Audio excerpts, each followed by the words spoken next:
சிறுவர்கள் கிச்சனுக்கு வணக்கம் ஃப்ரெண்ட்ஸ். இன்றைக்கி நம்ம பார்க்க போகிறது பெங்களூரியன் இறால் கிரேவி. அதுக்கு இறாலை வந்து நல்லா வந்து க்ளீன் பண்ணி தனியாக வச்சுருக்கேன். இப்போ ஒரு பக்கம் வந்து தனியாவை வந்து ஒரு டேபிள் ஸ்பூன் அளவுக்கு வறுத்து எடுத்துக்கலாம் மிக்சியில். அது கூடவே வந்து 6 வரமிளகா, ஒரு 1.5 கப் அளவு தேங்காய் துருவலை வந்து போட்டுக்கலாம். அது கூடவே மிளகு வந்து ஒரு டீஸ்பூன் அளவுக்கு, புளி வந்து ஒரு டேபிள் ஸ்பூன் அளவுக்கு, மஞ்சள் தூள் வந்து ஒரு டீஸ்பூன் அளவுக்கு ஒன்றா போட்டுக்கலாம். ஸோ போட்டு அது கூடவே தேவையான அளவுக்கு சால்ட்டும் போட்டுக்கிறோங்க.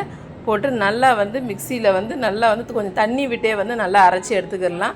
நல்லா அரைச்சி எடுக்கிற விழுதுகளை வந்து என்ன பண்ணலான்னா, இந்த நம்ம எடுத்து வச்சுருக்கிற இறால் க்ளீன் பண்ணி வச்சுருக்கிற இறாலோட போட்டு ஒரு 10 to 15 மினிட்ஸ்க்கு அப்படியே வந்து நல்லா மசாலா ஒன்றோட ஒன்று நல்லா போட்டு பரட்டி 10 to 15 மினிட்ஸ்க்கு அப்படியே வந்து மூடி வச்சுருங்க.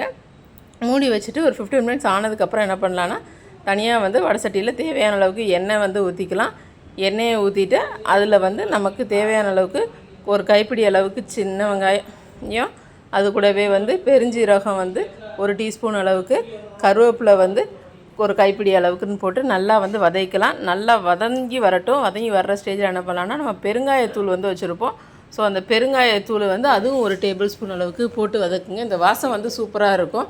ஸோ போட்டு வதக்கிட்டு அதுக்கப்புறமா நம்ம வந்து மசாலா போட்டு வச்சுருக்கிற இறாலை வந்து இதுக்குள்ளே வந்து சேர்த்துக்கலாம். சேர்த்து அது கூட கொஞ்சம் தண்ணி, ஒரு 2 டம்ளர் தண்ணி வந்து விட்டுருங்க. விட்டு மீடியம் ஃப்ளேம்லேயே 10 to 15 மினிட்ஸ்க்கு வைங்க.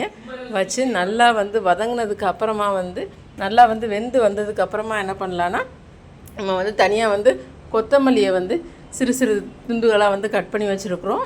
அதுலேயும் வந்து அதில் போட்டு, அது கூட முந்திரியையும் தனியாக நம்ம வந்து நெய்யில் விட்டு வறுத்து வச்சுருக்கோம். ஸோ அதையும் அதில் போட்டு சர்வ் பண்ணோம் அப்படின்னா ரொம்பவே சூப்பரான ரெசிபி. கண்டிப்பாக ட்ரை பண்ணி பாருங்கள். ட்ரை பண்ணி பார்த்து எப்படி இருக்குது அப்படின்றத மறந்துடாமல் கமெண்ட்ஸில் கொடுங்க. புது வியூவர்ஸ் யாரும் பார்க்குறீங்க அப்படின்னா மறந்துடாமல் சப்ஸ்கிரைப் பட்டனை கிளிக் பண்ணுங்கள். அப்போ தான் நான் கொடுக்குற அடுத்தடுத்த வீடியோஸை நீங்கள் மிஸ் பண்ணாமல் பார்க்க முடியும். Thank you friends. Bye bye friends. இன்னும் நல்ல வீடியோ